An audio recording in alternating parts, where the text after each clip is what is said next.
27 de mayo. San Beda el Venerable. Monje benedictino. Padre y doctor de la Iglesia, 673 a 735.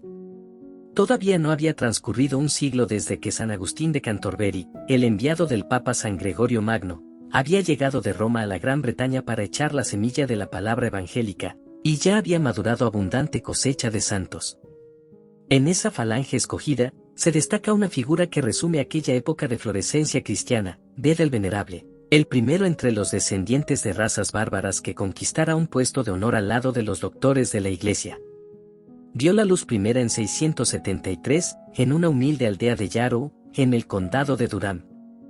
Huérfano, el pobre niño fue presentado a los 7 años por sus allegados al santo y sabio abad Benito Biscop, el cual acababa de fundar, 674, la abadía benedictina de San Pedro, en Wearmouth.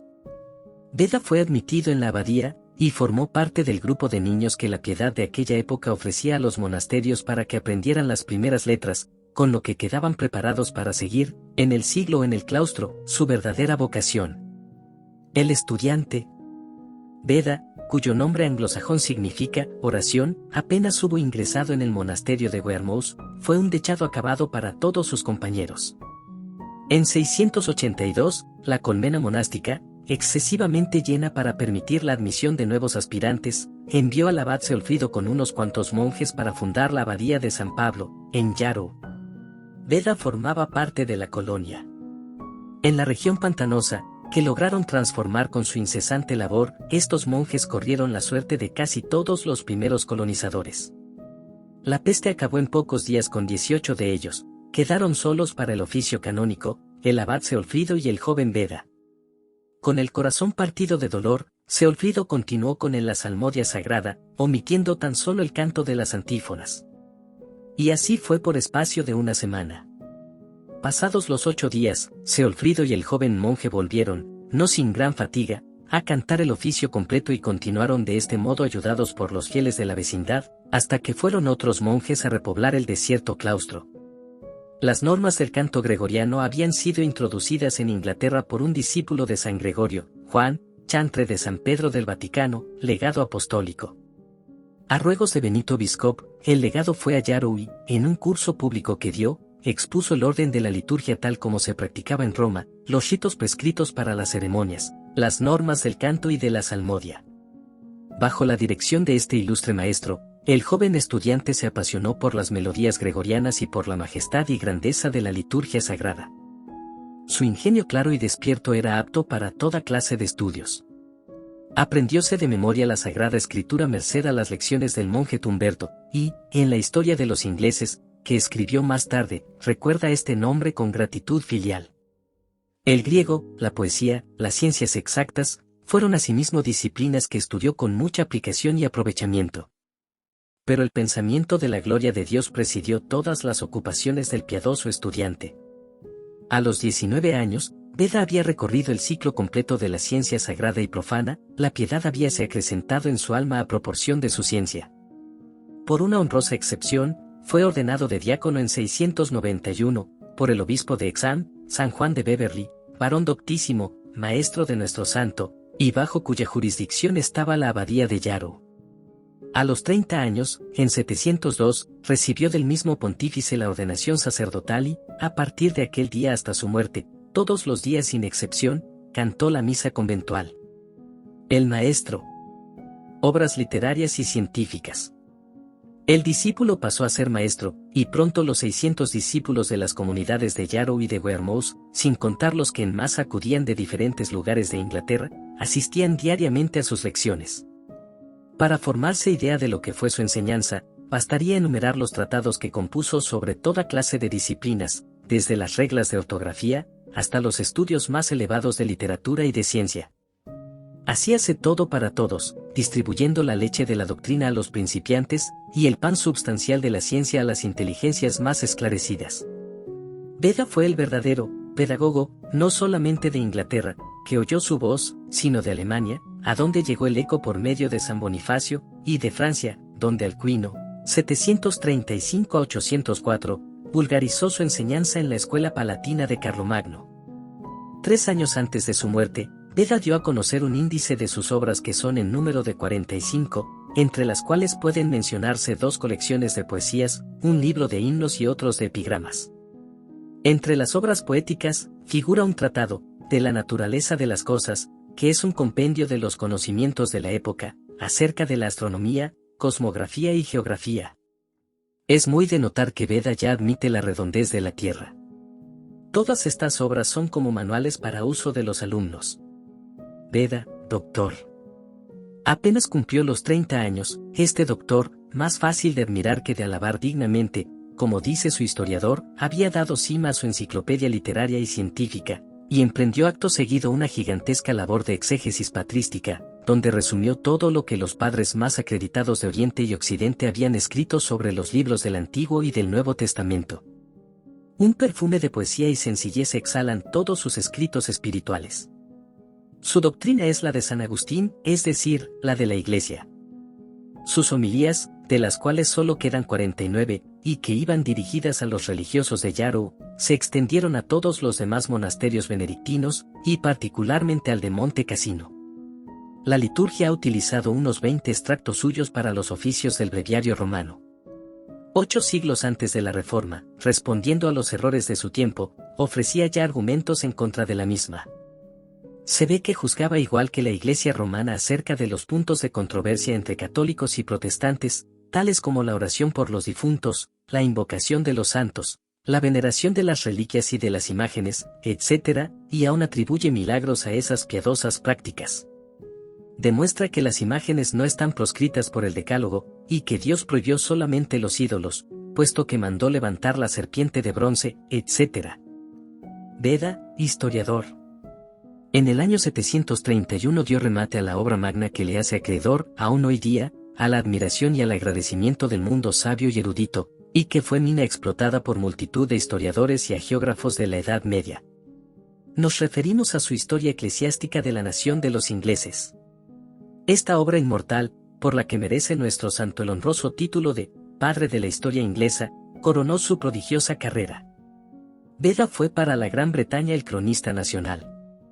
Emprendió este gran trabajo a instancias del piadoso y culto rey de Northumberland, Ceolwulfo, a quien se había juntado Albino, primer abad anglosajón del monasterio de San Agustín de Canterbury. El humilde autor ofrendó su obra al príncipe con esta dedicatoria: al gloriosísimo rey Ceolwulfo, Beda siervo y sacerdote de Cristo. Poco después, en 738, el santo rey Ceolwulfo renunció al trono y se retiró al monasterio de Lindisfarne, donde llevó vida ejemplarísima de monje, hasta que entregó su alma a Dios. La mencionada historia eclesiástica, que comprende 5 tomos, empieza por la vida de San Cuthberto, obispo de Lindisfarne, muerto en 687, en la cual abundan curiosos pormenores que dan a conocer las costumbres de la época.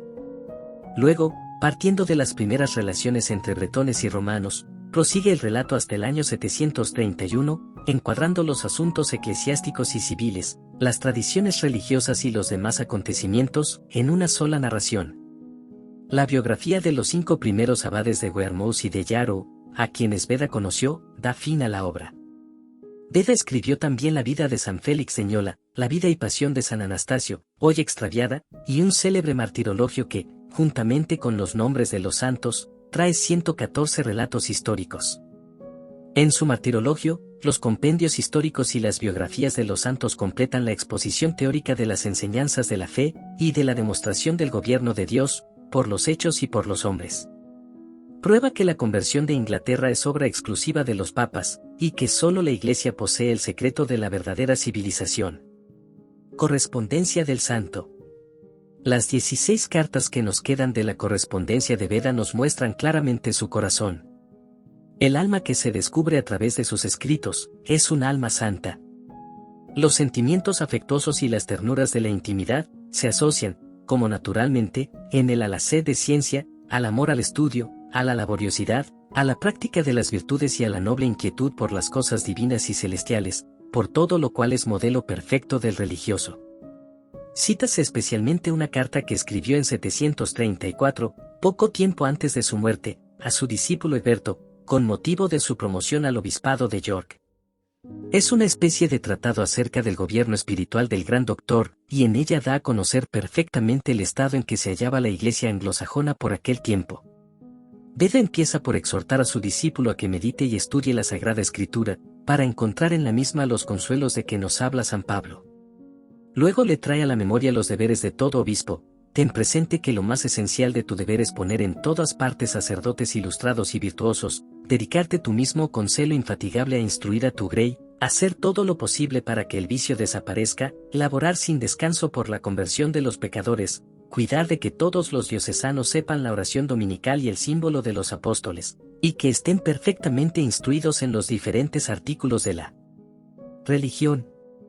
Habla seguidamente de la comunión frecuente de los fieles, se halla ya establecida, dice, en toda la Iglesia de Cristo, en Italia, en las Galias, en África, en Oriente. En nuestra tierra, este acto de religión, el más importante de todos, el más necesario a la santidad de las almas, es casi desconocido de los seglares.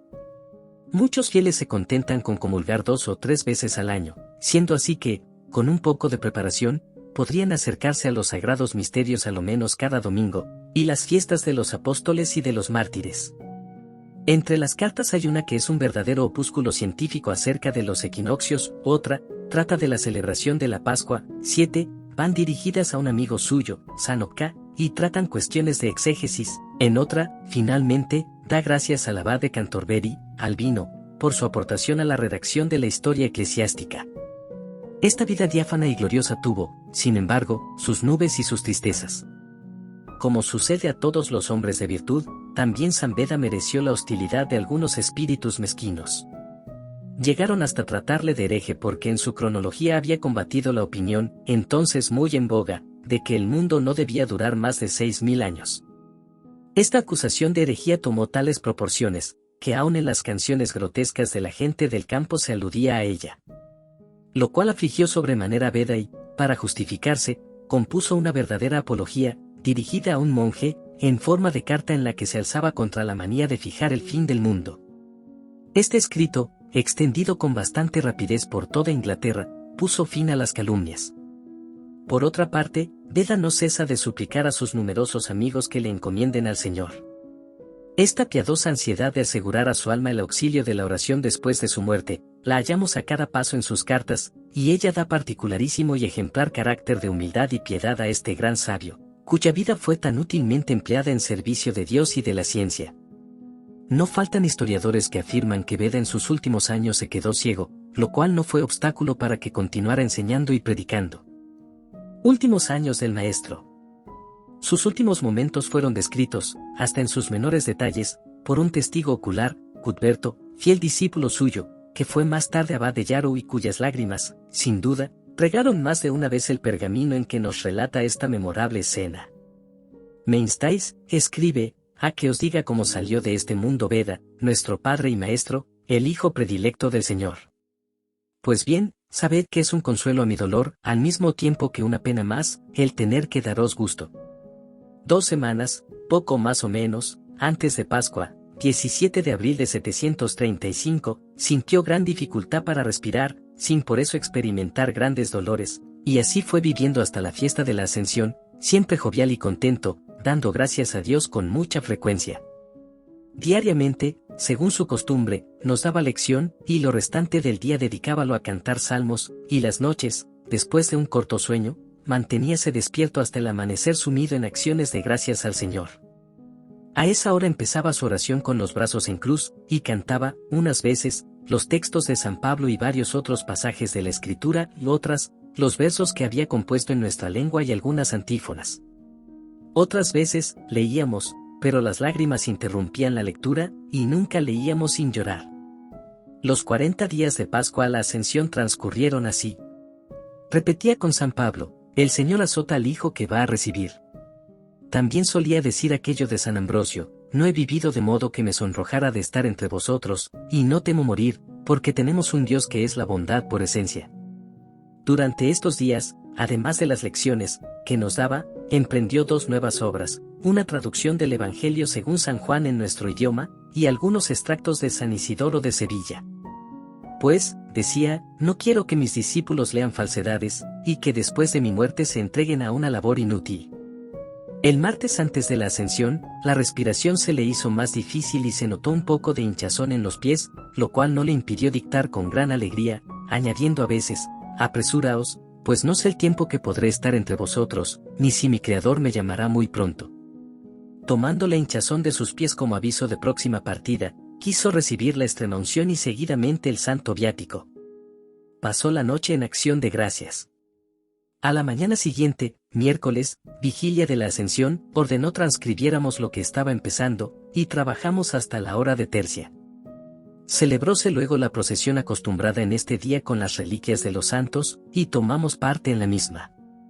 Con todo, uno de nosotros se quedó a la cabecera del enfermo y se aventuró a decirle: Amantísimo maestro, todavía falta un capítulo del libro que habéis dictado, ¿os causaría gran molestia el hablar un poco más?